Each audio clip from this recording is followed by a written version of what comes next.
Lo he titulado Los temerosos de Dios.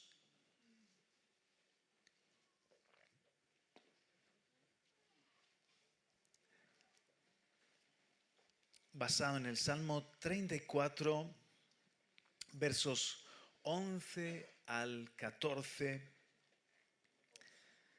donde dice allí: venid, hijos, oídme, el temor de Jehová os enseñaré. ¿Quién es el hombre que desea vida, que desea muchos días para ver el bien? Guarda tu lengua del mal y tus labios de hablar engaño. Apártate del mal y haz el bien. Busca la paz y síguela. Amén. Fijaos, hermanos, que no estamos ante un concepto abstracto en esta mañana. Avanza una, por favor. Sino que estamos ante más bien una identidad espiritual que lo podemos ver a lo largo de la historia bíblica. Va más allá de tener temor de Dios en un momento puntual. Se trata de un ser temerosos de Dios. Y el Señor siempre ha tenido un remanente, ha tenido un pueblo en la tierra que son los temerosos de Dios. Hombres y mujeres que viven conscientemente delante de Él, delante de su presencia. Dice el salmista aquí en el Salmo 34, avanzas por favor. Primero, venid, hijos, oídme, el temor de Jehová os enseñaré. Voy a estructurar el mensaje en este sentido literal como lo vemos aquí. Primero hay una propuesta a que aprendamos el temor de Dios. El Señor nos quiere enseñar a temerle, a ser temerosos. En segundo lugar, después sus beneficios. Pregunta, ¿quién es el hombre que desea vida? O sea, el temor de Dios, el ser un temeroso, una temerosa de Dios, tiene mucha bendición, vida, muchos días para ver el bien. Y en tercer lugar, me llama la atención que aquí en el Salmo 34, donde David está exultante, David está pues componiendo un cántico de júbilo, de fe, de reconocimiento de la misericordia de Dios, porque ha sido librado de la muerte. Sabéis que había sido encarcelado, iban a matarlo o a dejarlo allí cadena perpetua, se fingió loco. Sobrenaturalmente lo liberaron y entonces escribe el Salmo 34. Entonces David habla de los beneficios del ser un temeroso de Dios, del temor de Dios. Quiere enseñar con la vida que le ha sido añadida, porque podía haber muerto y se le ha prolongado la vida. Quiere enseñar a sus hijos naturales o espirituales el temor de Dios, pero no se pone a definirlo. No entra en filosofía, no entra en teorías, sino más bien él describe el temor de Dios, cómo se manifiesta. Y dice que si tenemos temor de Dios, guardamos nuestra lengua del mal. O sea, se manifiesta en cómo hablamos o cómo callamos. Tus labios de hablar engaño, nuestra boca no está prestada para el mal ni para el engaño. Por otra parte, cómo nos conducimos. Apártate del mal y haz el bien, nuestra conducta, nuestro comportamiento. Y luego también un estilo de vida de paz, buscamos la paz, somos pacificadores y la seguimos. Entonces, así voy a estructurar esta palabra. Primero, la propuesta que se nos hace de aprender el temor de Dios. Segundo, los beneficios. Y tercero, cómo se manifiesta en la palabra de Dios el temor. Y espero que en este día esto sea como una inyección de ánimo y también una inyección de reverencia ante el Señor. Pues empecemos por la propuesta. Venid, hijos, oídme. ¿Cuántos tienen oídos para el Señor? ¿Sí? El temor de Jehová os enseñaré. Y es que el temor de Dios se aprende. El temor de Dios se puede enseñar. También se puede modelar. David es un ejemplo de un temeroso de Dios y quería transmitir algo que para él era muy, muy importante y que en toda la Biblia es muy importante, como el temor de Dios o la reverencia ante el Señor. Esto es tan sencillo como pensar que si hay gente, yo me doy cuenta pronto cuando estoy con gente temerosa de Dios y cuando no. Lo sé por cómo hablan, lo sé por cómo se conducen, ¿verdad? Lo sé por si es gente de paz. No todo el pueblo de Dios es temeroso de Dios. No todos los evangélicos que se reúnen en una iglesia como esta son temerosos de Dios. Hay gente que en vez de pacificadores parecen rencillosos, ¿no? O belicosos. Gente que hablan con tanta ligereza y que de su comportamiento, en lugar de apartarse del mal, van de charco en charco. Pero la buena noticia es que el temor de Dios, si no lo tenemos, se puede aprender y se puede crecer en el temor de Dios. Y el temor de Dios tiene mucho que ver con la revelación que tienes de Dios. O sea, si tienes un concepto de Dios pequeñito en estos días que hablamos tanto del niño, y para algunos el niño no ha crecido nunca. Ayer estuvimos en Mula y precisamente comimos con tus padres, Josué, con mis consuegros, que como sabéis vamos a ser abuelos ahora en marzo, y estábamos allí con Jonathan y Rebeca y Palomita ahí en el vientre de mi hija, y estábamos pues compartiendo un ratito y comiendo, y fuimos andando hasta un lugar que es una iglesia en honor al niño de Mula. Y es el niño, pero el niño no crece nunca, y adoran al niño y al niño. Y tienen un Dios a veces muy limitado. Es difícil temer, reverenciar un concepto equivocado de Dios. Pero cuando se te revela la grandeza, me parece que fue C.S. Lewis el que dijo: hubo una vez en el mundo un niño que nació en un pesebre, y ese niño que nació en un pesebre era más grande que todo el mundo. Estoy parafraseando, ¿no?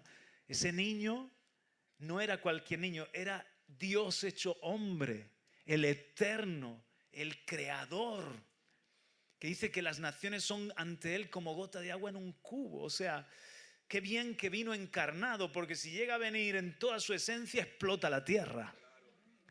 Este Dios es muy grande.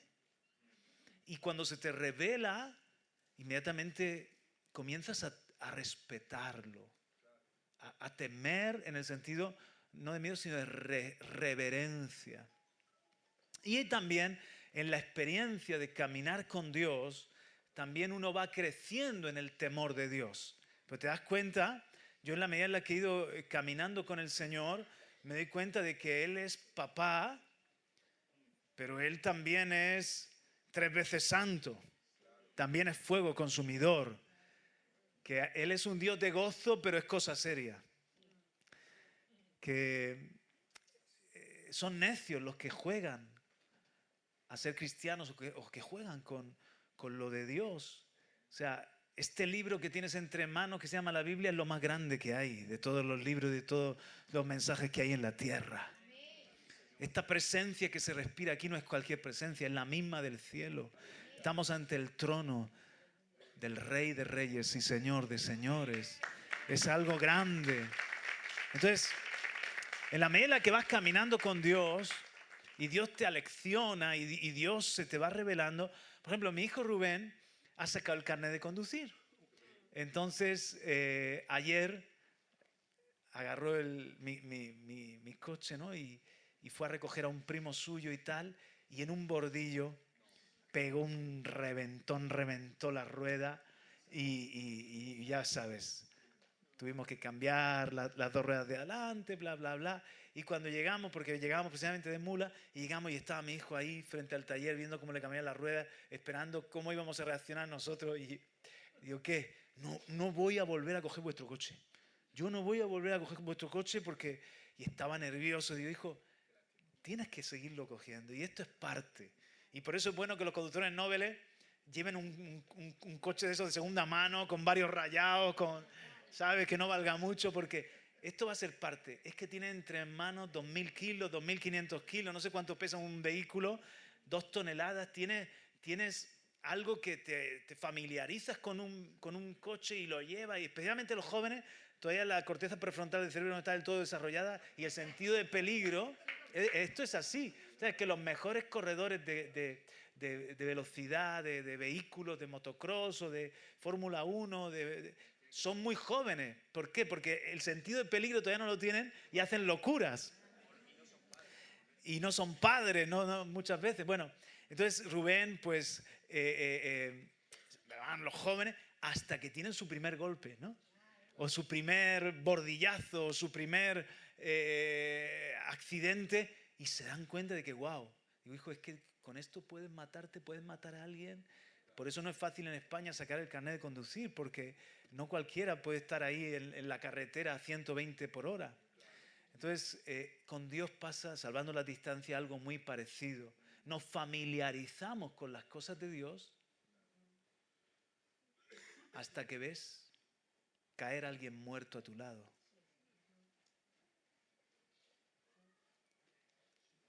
Hasta que ves que el Señor se inflama su ira, que dice que por una noche dura su ira y su misericordia es para toda la vida. Pero cuando ves que Dios merece ser respetado, entonces tiemblas delante de Él. Esto se le debe. Se te va revelando. Por lo tanto, el temor de Dios se aprende. ¿Cómo andas de temor de Dios? La buena noticia es que vamos a crecer más y más, ¿eh? Os habéis quedado muy serios. Los temerosos de Dios en el Antiguo Testamento. Mirad, el temor de Dios es más que una emoción. Es un pueblo que se puede identificar, que se puede reconocer. Los que temen a Jehová, por ejemplo, en Éxodo 18, 21, esto era un requisito de los líderes. Además, escogerás de entre todo el pueblo hombres capaces, temerosos de Dios, hombres veraces, que aborrezcan las ganancias deshonestas, y los pondrás sobre el pueblo como jefes de 1000, de 100, de 50 y de 10. Mirad que el requisito no se rebaja si eres líder de 10 como si eres líder de 1000. Quizás tu capacidad de liderazgo es diferente, pero al final estás sirviendo al mismo Dios que merece ser temido. Y uno de los requisitos del liderazgo era que fueran temerosos de Dios. ¿Que fueran qué? En Nehemías capítulo 7, verso 2, dice Nehemías: puse al frente de Jerusalén a mi hermano Ananí y a Ananías, comandante de la fortaleza, porque este era hombre fiel y temeroso de Dios más que muchos. ¿Por qué Nehemías lo puso en liderazgo? Porque había otros que extorsionaban, había otros que estaban teniendo sirvientes, esclavizando a compatriotas, y Nehemías dice: no, para que haya una reforma de verdad necesitamos al frente hombres temerosos de Dios, porque no van a tener amor a ganancias deshonestas, porque no van a tratar con injusticia a su prójimo, porque no van a menospreciar el nombre del Señor. ¿Qué me decís de Job? Otro temeroso de Dios. Me encanta porque el libro de Job comienza con una descripción: varón perfecto. Esto no es que todos somos imperfectos, pero se refiere a que él era un hombre íntegro, un hombre maduro, era un hombre hecho y derecho, recto, temeroso de Dios y apartado del mal. Porque tú no puedes ser temeroso de Dios involucrado en el mal. Eres temeroso de Dios, entonces luchas contra el mal, quieres apartarte del mal. Pero Dios mismo presume ante Satanás de Job. ¿A cuánto le gustaría que Dios presumiese de ti, de tu vida o tu familia? Qué bonito sería. El Señor dijo a Satanás: ¿te has fijado en mi siervo Job? Porque no hay ninguno como él sobre la tierra, hombre intachable y recto, temeroso de Dios y apartado del mal. Pero lo que me llama la atención es que en el capítulo 2, verso 3, otra vez el Señor le dice a Satanás, cuando ya resulta que había venido la calamidad, el Señor le dio permiso a Satanás para hacer un destrozo en la vida de Job: ¿te has fijado en mi siervo? No hay otro como él sobre la tierra, hombre intachable, recto, temeroso de Dios y apartado del mal. y Él todavía conserva su integridad, aunque tú me incitaste contra Él para que lo arruinara sin causa. Por lo tanto, el temor de Dios en la vida de Job era importante para mantenerse en su integridad, incluso cuando todo fue mal. Cuando las cosas van bien, es fácil dar gracias, pero cuando las cosas están mal, ahí, sí, Señor, igual te veo, igual te respeto, igual te doy gloria y te doy gracias, Señor. Aún no entiendo lo que está pasando, pero confío en ti. Aleluya. Malaquías nos habla de un remanente. Sería bueno que buscase el capítulo 3 de Malaquías, que es el último libro del Antiguo Testamento. A ver esas Biblias preciosas, bonitas que habéis traído. Qué bonita, Juan, es preciosa, Sonia. Eso, qué bueno, verde esmeralda. El teléfono también puede servir. A ver las demás. ¿Y qué pasó? Que aquí hay Biblias para venderos, ¿eh? Hasta traemos para regalar si hace falta. Ahí de Murcia tenemos. Malaquías 3:16. Estamos en uno de los momentos más oscuros del pueblo de Israel y del liderazgo. Pero en medio de ese contexto, mira lo que dice Malaquías 3:16. Entonces los que temían a Jehová, ¿quiénes? Los que temían a Jehová hablaron cada uno a su compañero. Y Jehová escuchó y oyó. Y fue escrito libro de memoria delante de él para los que temen a Jehová y para los que piensan en su nombre. Esto es para meditar en esto, pero no me voy a detener. ¿Te das cuenta? Los temerosos de Dios hablaban entre ellos. Seamos fieles al Señor. Aunque hay muchos que no están adorando, adoremos al Señor. Aunque muchos menosprecian el nombre del Señor, honremos el nombre del Señor. Y el Señor le dice a un ángel, escribe una memoria. Quiero recompensar a ese pueblo que es temeroso, que todavía piensa en mi nombre. Y eso es lo que Dios hace con los temerosos. Él los va a recompensar. Aleluya. Y en el Nuevo Testamento tampoco pasan desapercibidos. El temor de Dios no desaparece con la gracia, se magnifica, se sublima, se hace más sublime en el nuevo pacto. Sigue el temor de Dios. Por ejemplo, Cornelio es descrito antes de conocer incluso a Cristo como piadoso, temeroso de Dios con toda su casa. Hechos 10:2. Cuando el apóstol Pedro comprende que Dios quería visitar a los gentiles, derramarse sobre ellos, dice en Hechos 10:35, en toda nación se agrada del que le teme y hace justicia. ¿Eso incluye España, sí o no? En toda nación y de toda nacionalidad se agrada a Dios. Yo quiero agradar a Dios. Del que le teme y hace justicia. Pero es que si estudias el libro de los Hechos vas a ver que el temor de Dios prepara el corazón para la revelación de Jesucristo. ¿A qué me estoy refiriendo? Que mucho de lo que el Señor comenzaba a hacer en ciudades era con gente que a lo mejor todavía no conocía a Jesús, pero eran temerosos de Dios, tenían un respeto por Dios. O lo pruebo. Hemos leído de Cornelio. Luego también en Hechos 13:43, en otra ciudad, dice, terminada la reunión en la sinagoga, muchos de los judíos y de los prosélitos, temerosos de Dios, siguieron a Pablo y Bernabé, quienes hablándole les instaban a perseverar en la gracia de Dios. ¿Dais cuenta? Se había convertido gente que era judía y gente que eran gentiles pero temerosos de Dios. Hechos 17:4, en otra ciudad, algunos de ellos creyeron y se unieron a Pablo y a Silas juntamente con una gran multitud de griegos temerosos de Dios y muchas de las mujeres principales. En Hechos 17:17, así que discutía, esto es Pablo, en Atenas, en la sinagoga, con los judíos y con los gentiles temerosos de Dios y diariamente en la plaza con los que estuvieran presentes. Me motiva porque aquí mismo en España hay personas que todavía no son salvos, no están bautizados como tú, no se les ha revelado Cristo y la gracia de Dios que vemos en la Biblia, pero son temerosos de Dios.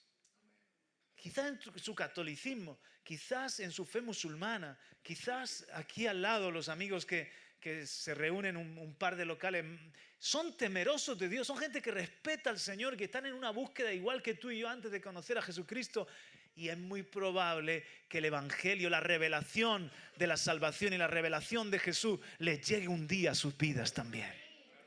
Porque el terreno está abonado. Y Dios nos quiere usar a nosotros en hospitales. Y Dios nos quiere usar a nosotros en supermercados. En nuestro lugar de trabajo vas a identificar a gente que es temerosa de Dios. Solo necesitan que alguien les hable del Dios de la Biblia, del Dios y Padre del Señor Jesucristo. Y que lo vean en nuestra vida. Amén. Así se veía en la iglesia primitiva que, mira, esta iglesia primitiva no crecía por métodos, sino por una naturaleza espiritual muy definida. Hechos 9:31, andando en el temor del Señor y en la consolación del Espíritu Santo, se multiplicaban. ¿Cuántos toman esta palabra para APR Águilas? Oh Señor, para todo APR. Nos gustaría tanto ser un pueblo temeroso, Padre, que andamos en el temor de Dios, en la consolación del Espíritu Santo, y eso hace que nos multipliquemos. Porque lo saludable se multiplica. ¿Quiénes serían hoy los temerosos de Dios? Traído al siglo XXI. Bueno, pues gente contracultural, gente que quizás en este tiempo parece rara porque conservamos nuestra integridad como Job, conservamos nuestra fe. Los que viven delante de Dios, los que no trivializan la gracia, los que sirven sin abaratar el Evangelio, los que obedecen incluso cuando nadie los ve, porque no lo estás haciendo para el ojo de aquí abajo, lo estás haciendo para los ojos del de arriba. Los que prefieren perder prestigio antes que perder integridad. Los que no negocian la santidad para ganar relevancia. Esos son. Quizás no es un pueblo muy famoso, pero son conocidos y recordados por Dios. Dele un aplauso al Señor, aleluya, amén. Vamos con la segunda parte, los beneficios de ser temerosos de Dios. Dice en el Salmo, ¿quién es el hombre que desea vida, que deseas muchos días para ver el bien? Espero que nadie aquí esté deseando la muerte, ni días malos, días cortos. Pues mira, esta es una de las bendiciones del temor de Dios.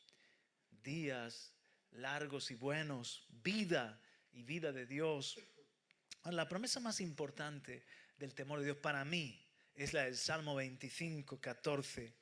La comunión íntima de Jehová es con los que le temen y a ellos hará conocer su pacto. La Nueva Versión Internacional dice la intimidad del Señor. O sea, Dios tiene muchos hijos, pero no es amigo íntimo de cualquiera. Si tú quieres crecer en intimidad con Dios, dice que la comunión íntima de Jehová es con los que le temen. La palabra íntimo en hebreo es sod, S-O-D, sod. Significa el secreto, el consejo confidencial, el círculo de confianza. Dios, con esos íntimos, va a compartir, va a abrir el corazón, va a compartir. A ellos les dará a conocer su pacto. ¿Qué es eso, Juan Carlos? Que Él te va a revelar lo que tiene para tu vida, te va a compartir las cargas de su corazón, te va a dar luz de lo que estás viviendo quizás en este tiempo, que otros no entienden, tú lo vas a entender. ¿Entiendes?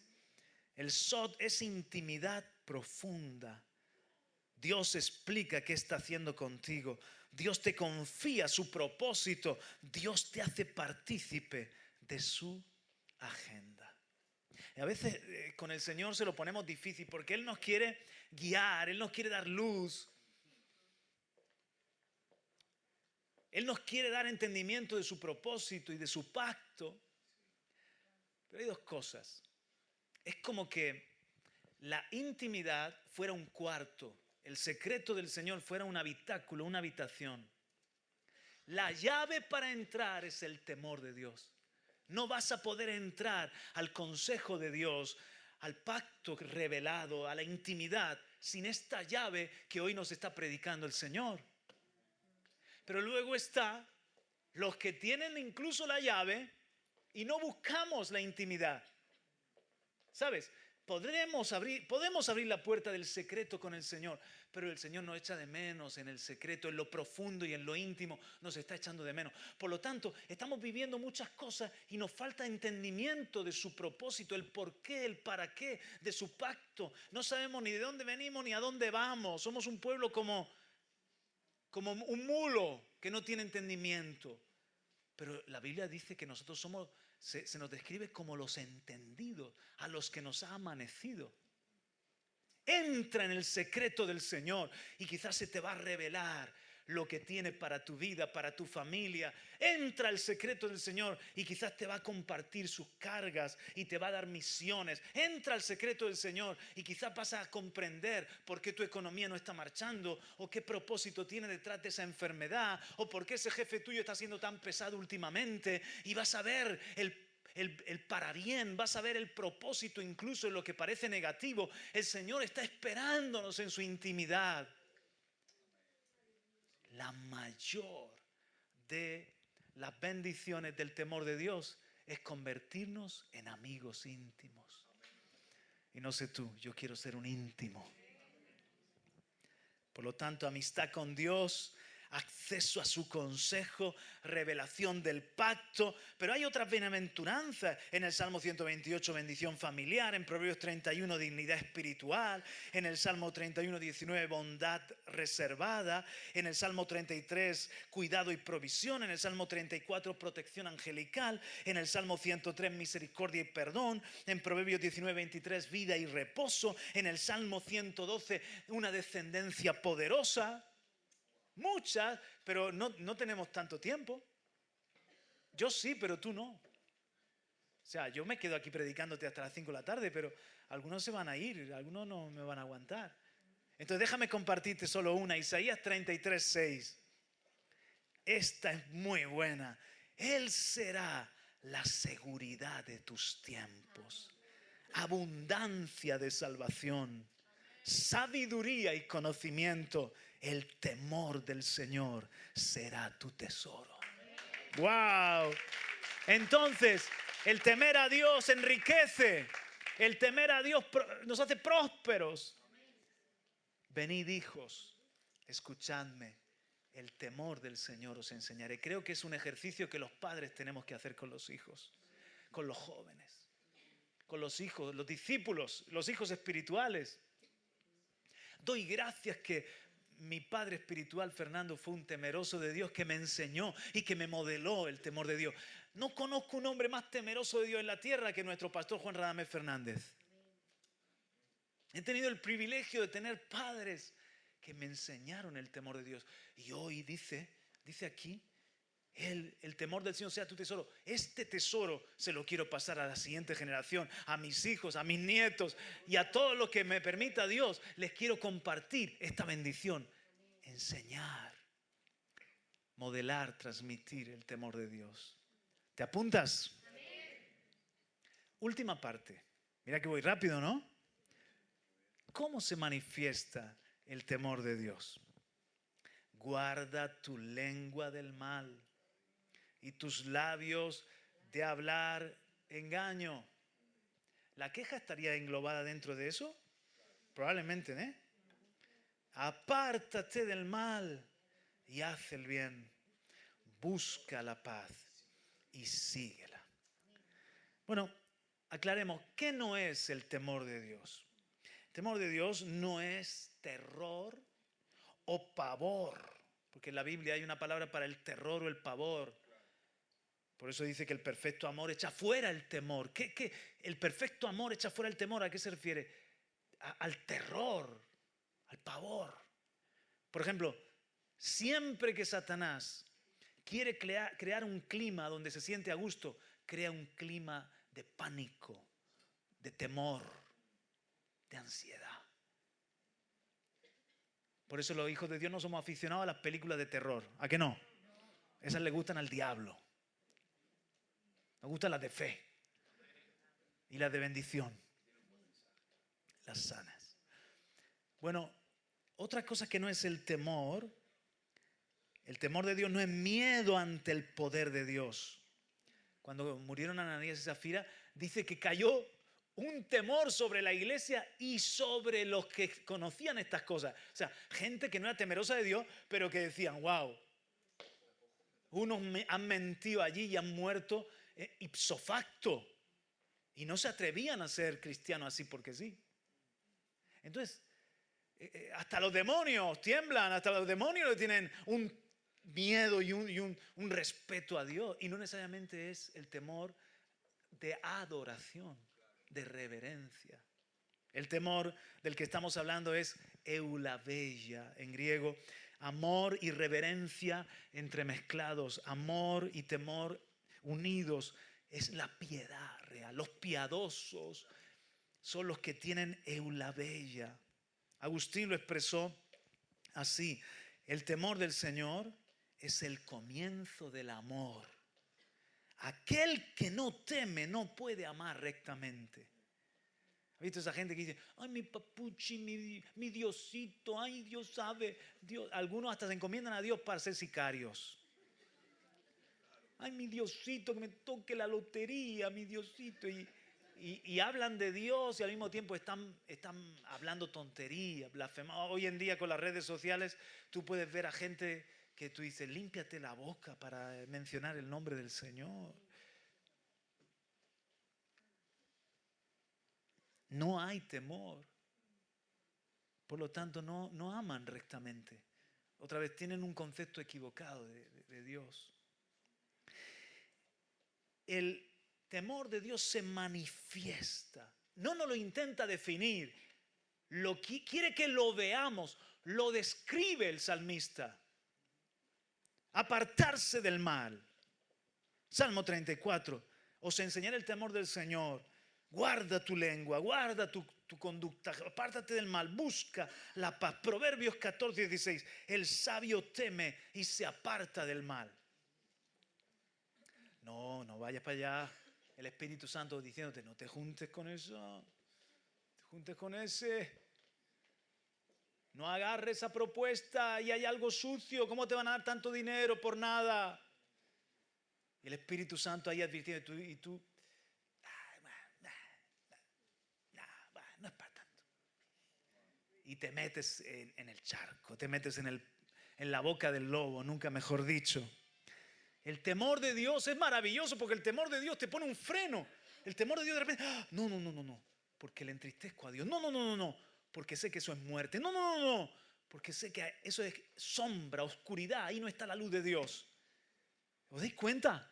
Sin el temor de Dios nos caeríamos todos por el precipicio de nuestra necedad, de nuestros pecados. Un padre de la iglesia del siglo IV, principio del V, Crisóstomo, Juan Crisóstomo, fue predicador de Antioquía y Constantinopla. Nada hace al alma más vigilante que el temor de Dios. Es como un vigilante interno que te toca una trompeta. ¡Peligro! Cierra la puerta.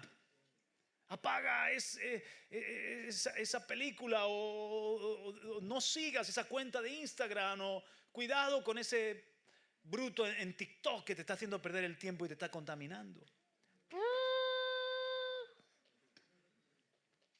Spurgeon habló del temor de Dios de esta forma, príncipe de los predicadores, siglo XIX. El temor de Dios es el guardián de la santidad. Y también dijo, no temo a Dios porque espero que me destruya, sino porque no quiero entristecerle. Cuando amas a Dios, ¿a qué sí? No quieres entristecerle. Otra manifestación es aborrecer el pecado. Proverbios 8:13. El temor del Señor es aborrecer el mal. ¿Cuántos aborrecen el pecado? Muy pocos, pero yo sí lo aborrezco. Porque mi pecado es tan horrible que el ser más maravilloso y más bueno tuvo que morir en una cruz por mis pecados, para perdonar mis pecados, para pagar mis pecados. El pecado es tan terrible que todos los males de la historia de la humanidad y del tiempo presente es por el pecado. El pecado es muerte. El pecado es el gran problema tuyo y mío del ser humano. Por eso tenemos que aborrecerlo. El temor de Dios hace que aborrezca. Ay, Señor, tengo esta inclinación a mentir, tengo esta inclinación a la ira, tengo esta inclinación a la envidia, pero los aborrezco. Ayúdame a vencer esto, Señor. Y el Espíritu Santo te ayuda. John Owen era un predicador puritano. Habló del temor de Dios de esta forma: un corazón que no tiembla ante Dios pronto se volverá indulgente con el pecado. Un poquito. Como decía Ricardo Jussi, un pecadito. Poquito, ¿por qué no?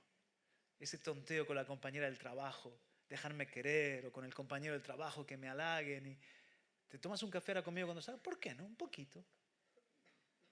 Cuando te vienes a dar cuenta, un poquito más y vas moviendo la línea, te vuelves indulgente. Pero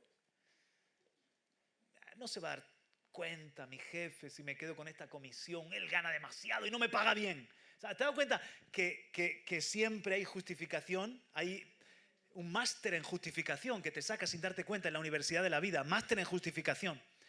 Para lo que hacen los demás, no. Para lo que haces tú siempre hay una justificación. Bueno, no es para tanto.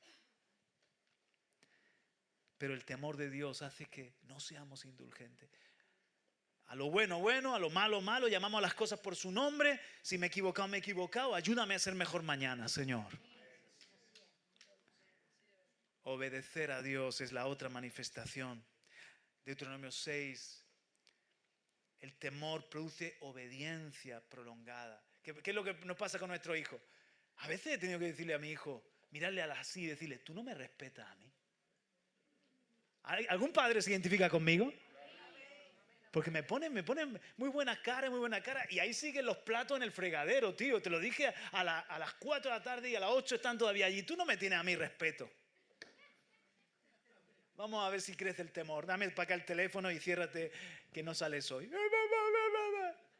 Y les vas enseñando también el temor de Dios y el respeto a los padres. ¿Has visto hoy en día que ves a un mocoso, una mocosa que manipula al padre, a la madre, a la abuela, a la tía? Son el jefe de la familia, son ellos. Le pongo una pataleta. Y yo digo, Dios mío, con lo bien que va la zapatilla, la chancla. La paleta de madera de la cocina, no tienes que irte a buscar una rama por ahí. La paleta de la cocinar de maderica ahí con esa pica en el pañal y todo. Traspasa el pañal. ¡Pah! ¡Ay, ah! No, que si los servicios sociales, anticuado, retrógrado, bíblico. Porque la Biblia habla de disciplinar al hijo. El padre que ama a su hijo disciplina y corrige, ¿no? Para que aprendan a respetarnos. Yo tengo una relación maravillosa con mi hijo, pero no soy amigo de mis hijos. Soy su padre. Entonces, cuando de repente ellos notan que la tensión cambia en el ambiente, hay algo. Ya está bien, dejar de discutir. Y se callan y... Cállate, papá, tú no te metas tampoco. Y te hablan a ti como si tú fueras un cualquiera. ¿En qué punto has perdido el respeto de ellos? ¿Cómo recuperarlo ahora? Eso ya que lo predique Josué.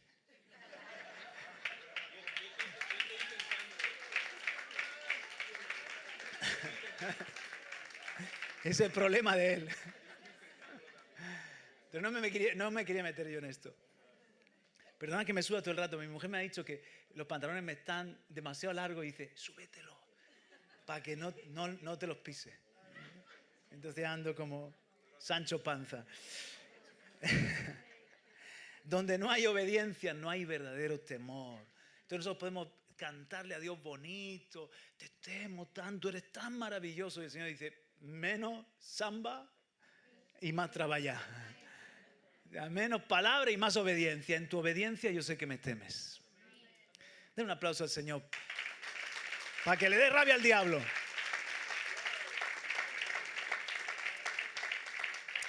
Otra manifestación está en Malaquías capítulo 1, verso 6, que conocéis probablemente muy bien. El hijo honra al padre y el siervo a su señor. Si pues soy yo Padre, ¿dónde está mi honra? Y si yo soy Señor, ¿dónde está mi temor? Dice Jehová de los ejércitos a vosotros, oh sacerdotes que menospreciáis mi nombre. Dios apela a dos relaciones universalmente entendidas, ayer y hoy. La filiación, relación padre-hijo, y la servidumbre. Ambas tenían esto, honra y respeto, y reverencia.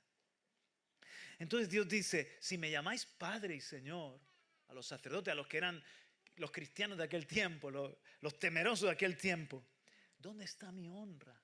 ¿Dónde está mi temor? ¿Por qué?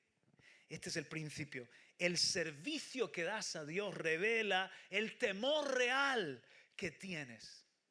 El servicio de estos sacerdotes, cómo servían a Dios, demostraba que aunque con sus labios le decían Padre y Señor, con sus hechos ni le honraban ni le temían por cómo servían. ¿Cómo respetaba un siervo a su Señor en tiempos de Malaquías? Pues vivía bajo la autoridad absoluta de su Señor. No le ofrecía en su servicio las obras, porque la vida del siervo era del Señor en totalidad. Cuidaba la reputación de su Señor. Si el siervo actuaba mal, dejaba en mal lugar la casa de su Señor. Asumía el coste del servir. No solamente servía en tareas cómodas, sino el esfuerzo y el sufrimiento era parte de su servicio. Cuando Dios dice, el siervo honra a su Señor, está diciendo, incluso en las estructuras humanas, el temor genera servicio serio, costoso, fiel. O sea, aún en lo humano, el temor genera un servicio de calidad. ¿Y soy yo menos? ¿Merezco menos honra que un jefe terrenal, que un señor? Porque ahí vamos a transportarlo a nuestros días, que sería ahora, no somos, espero que nadie aquí sea esclavo, pero sí que somos, por ejemplo, empleados. Autoempleado, a veces cuando eres autónomo, te autoexplota a ti mismo, pero muchos somos empleados. ¿Qué hace un empleado responsable? Cuida los intereses de la empresa. Pues nosotros estamos en una empresa que se llama, es la empresa más antigua, eterna, con mejor jefe y con mejor pago. En los negocios de mi padre me conviene estar. Se llama el reino de los cielos. Y tú eres parte del reino de los cielos, ¿sabías? Un empleado respeta los tiempos. ¿Por qué llegamos tarde? No me quiero meter ahí tampoco. Un empleado procura hacer las cosas con excelencia. Mi hijo Rubén ha entrado a trabajar en Obramat y dice, papá, ayer fue la cena de empresa y entonces daban premio. ¿Cómo cuidan a sus trabajadores? Daban premio al trabajador más profesional, al trabajador más creativo, al trabajador que mejor trato tenía con los clientes. 3 días con su pareja a gastos pagados. Imagínate, por cada sección, 12 secciones. Dice, papá, esto que producen nosotros, que para el año que viene yo quiero ser el mejor, yo quiero ser excelente, yo quiero hacerlo. Y nosotros le damos a Dios un servicio excelente. Un buen empleado evita dañar el nombre de la organización. Si llevas aquí, no sé, Seur, y vas haciendo adelantamientos incorrectos tú con tu furgón y vas haciendo, baja la ventanilla, idiota, bla, bla, bla, bla. Por eso algunos vehículos dicen, si conduzco mal, por favor, llama aquí. Claro, no le llama a él, llama al jefe de él, ¿no? Está dejando en mal lugar la empresa. La pregunta de Malaquías sigue resonando. ¿Cómo es posible que sirvamos con más esmero a lo temporal que a lo eterno? Si no puedes decir aleluya, di ay, ay, ay, ay, ay. El temor determina la calidad de tu servicio. Dime cómo temes y te diré cómo sirves. Dime cómo sirves y te diré cómo temes. Juan Carlos, pasa rápido este punto, haz el favor, venga. Poco temor, servicio barato. Temor verdadero, servicio excelente, cuidadoso, reverente. Quieres hacer lo mejor para el que te dio todo, para el que te dio lo mejor a ti. Amén. Y concluyo. El salmista no define el temor, pero dice, así se manifiesta. Hijos, venid, os enseñaré. Así es como una persona temerosa guarda sus labios, guarda su boca de engaño, aparta su pie del mal. Pues bien, si tú quieres saber cómo se ha manifestado el temor en la tierra de forma absoluta y perfecta, hay alguien que le puso rostro, se llama Jesucristo. Aleluya. Jesús no solo habló del temor, vivió en el temor de Dios. Hebreos 5:7, Cristo en los días de su carne, habiendo ofrecido ruegos y súplicas con gran clamor y lágrima al que podía librarle de la muerte, fue oído a causa de su temor reverente. ¿Por qué es muy importante que entendamos esto? Porque nadie tiene más confianza que Él con el Padre. Nadie tiene una relación más cercana y amorosa. Y sin embargo el Hijo estaba lleno de eulabeia, temor reverente. El Hijo tenía una relación de amor eterna y vivió en la tierra con reverencia absoluta. En Él el amor no elimina el temor y el temor no anula el amor. Es que son las dos caras de una misma moneda, son el fondo y la forma inseparables. Él amó al Padre con todo su ser y por eso nunca trivializó su voluntad. Lo vemos allí en el Getsemaní. No se haga mi voluntad, Padre, sino la tuya. Yo sé que esto va a dolerme tanto. Estoy sudando sangre al pensar lo que va a suponer el sacrificio. Pero no se haga mi voluntad, sino la tuya. Eso es temor de Dios. Amor que se somete libremente, no por la fuerza. Nadie me quita mi vida, voluntariamente la pongo. Jesús mostró cómo se ve el temor en la vida diaria. ¿Cómo sería alguien temeroso en la vida diaria? Obediencia radical, incluso cuando cuesta sangre. Rechazo del pecado sin odio al pecador. Autoridad sin violencia, mansedumbre sin debilidad. Libertad absoluta, nunca libertinaje. Comía con pecadores porque no necesitaba rebajar la santidad para amar. Era santo y amaba. Una santidad tan real que no se tenía que aislar, la contagiaba. La cruz fue el lugar donde el temor de Dios alcanzó la cumbre. En la cruz vemos el temor santo llevado a la obediencia total. Él no relativizó nuestra deuda, la pagó entera para abrirnos el camino de la gracia del cielo. Den un aplauso a Jesucristo. Aleluya. Amén. Por lo tanto, no solo es temer, es ser como Jesús, ser temerosos de Dios. No es una emoción, es nuestro estilo de vida. Y lo bueno es que esto se crece, se aprende. Venid, hijos, escuchadme, os enseñaré el temor. Y los que temen serán recompensados. Dios no se olvida, Dios escucha nuestras conversaciones, nuestros pensamientos. Él lo tiene en memoria, nos conoce por nombre a los que somos su pueblo, temerosos de Dios. Aleluya. Por lo tanto, avanza una, por favor. Quería leeros un poema que he escrito, pero por el tiempo no quiero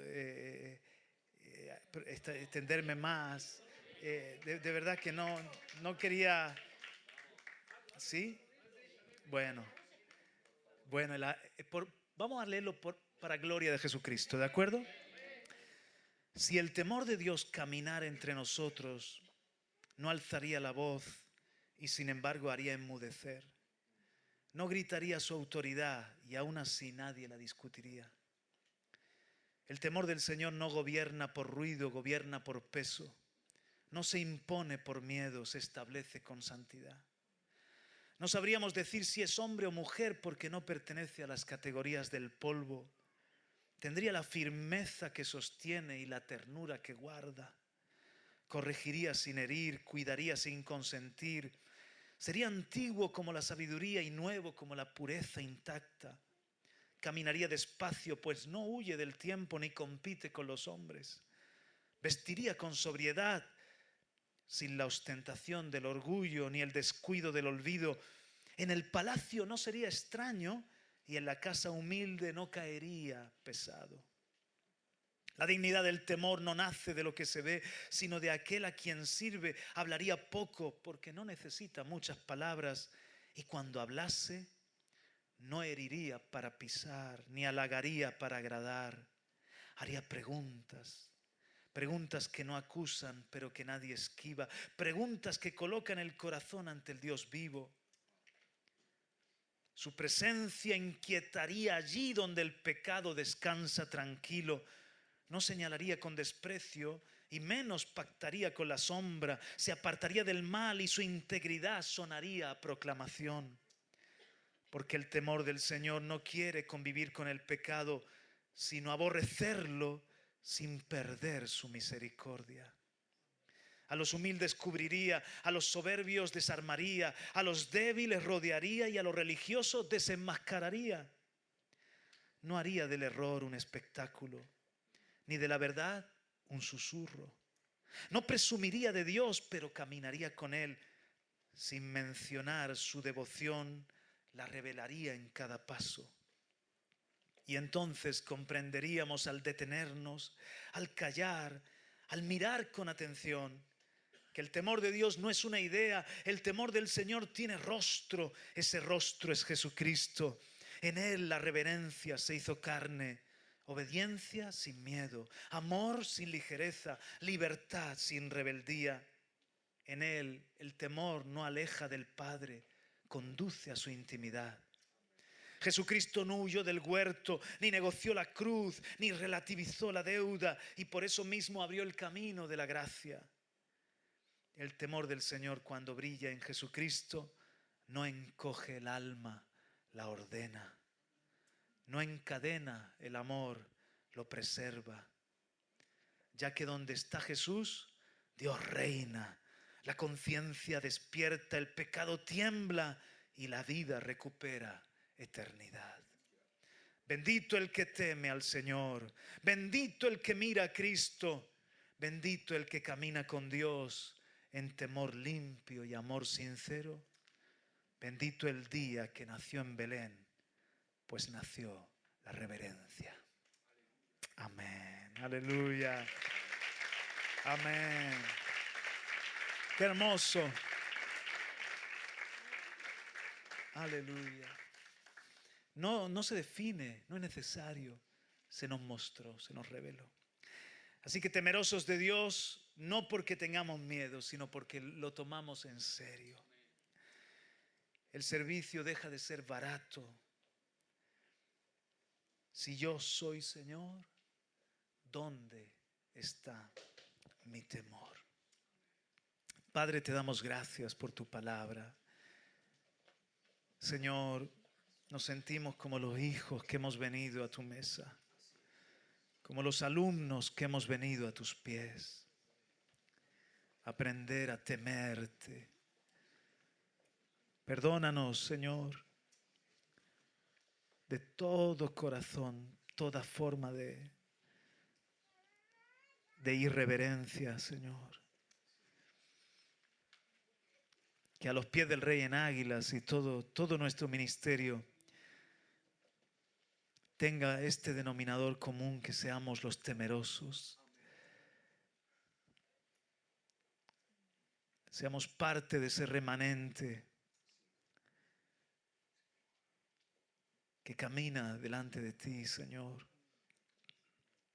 que tiembla, porque somos conscientes de que tú eres el alto y el sublime, que habitas con el contrito y con el humilde de espíritu. Señor, muchas gracias porque nos has prometido seguridad, intimidad, bendiciones para nuestra familia, bendiciones y protección y tantas cosas. Pero ya no es temerte por tus bendiciones, Señor. Queremos hacerlo para honrar lo que pasó en el Calvario. Honrar la sangre que derramaste para perdonarnos los pecados. Queremos verte alegre en nuestra vida, no entristecer al Espíritu Santo.